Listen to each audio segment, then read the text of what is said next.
What is holding your worship ministry back? Now, when I say hold a team back, I mean reaching the full potential of the team, not sounding great. Sometimes, sometimes we can sound really good, but we don't reach our full potential. And this is one thing about.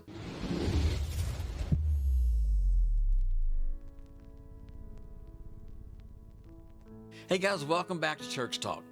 Think about it. What's holding your worship ministry back?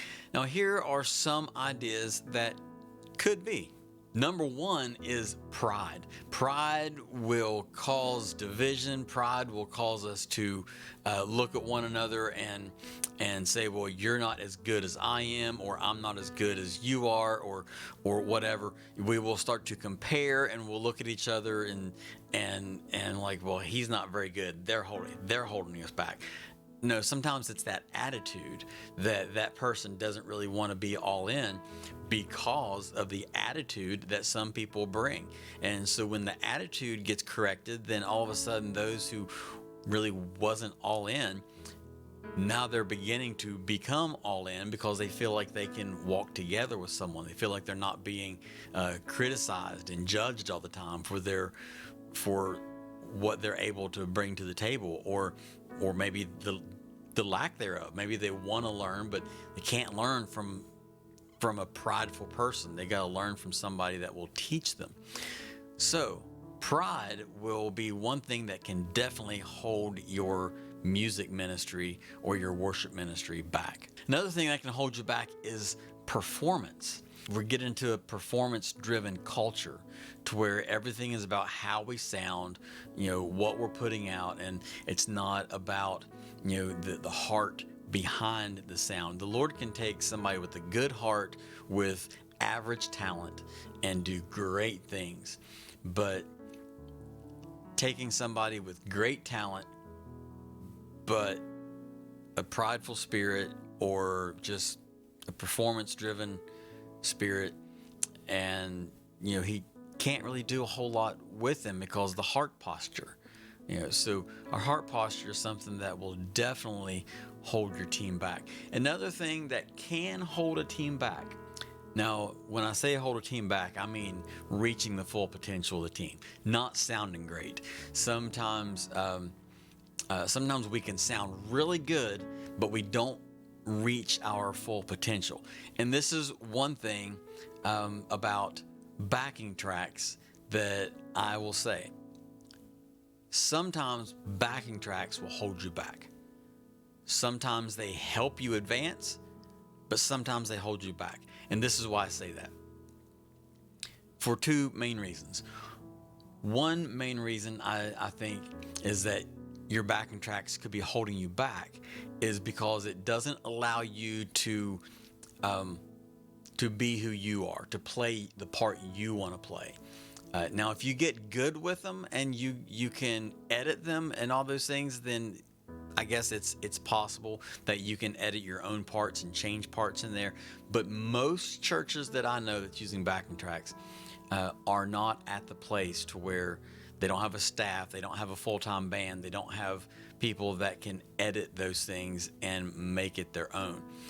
So they're practicing somebody else's part, and they're falling into that performance-driven culture because they are playing somebody else's part, when really, if they weren't playing that other part, they would open them up to do things that they want to bring to the Lord. So say, for example, you play an electric guitar, and there are multiple ways of playing these lead lines on a lot of these songs, but many times we are stuck in the way that the track tells us to play it, or we need to make sure that we stay right there with that track. And so we don't investigate and we don't try things. I say investigate. We don't investigate our own talents and our own abilities. We just match what somebody else does. So we don't try new things. We don't wander out into new territory with our gift and our talent, because we're we are matching what somebody else has done. And the second thing that can happen, second thing that can hold you back, is that when you want to continue to flow. And I know there's some of you guys out there that's going to say, I use backing tracks and I control them and I edit them. This is not for you. If you're able to do that and you can control that track and you can edit that track and you're there, then hey, use it. It's awesome.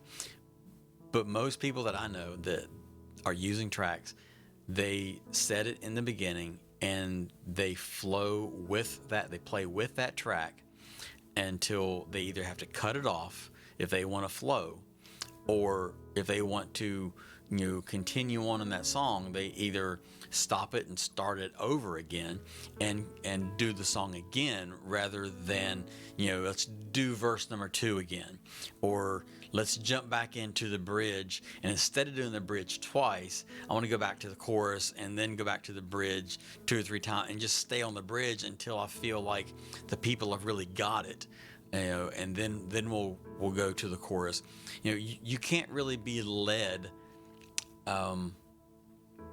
well, I think, with a lot of, let me say this. A lot of people cannot lead where the Holy Spirit is wanting them to go when using tracks. Now, some can.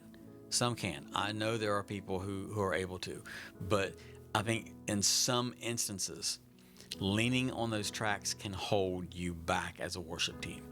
Now, sometimes it will advance you. Sometimes it is a great help. I understand that. And you have to try things out and see what works for you. But for me, I think that's something that can hold a team back.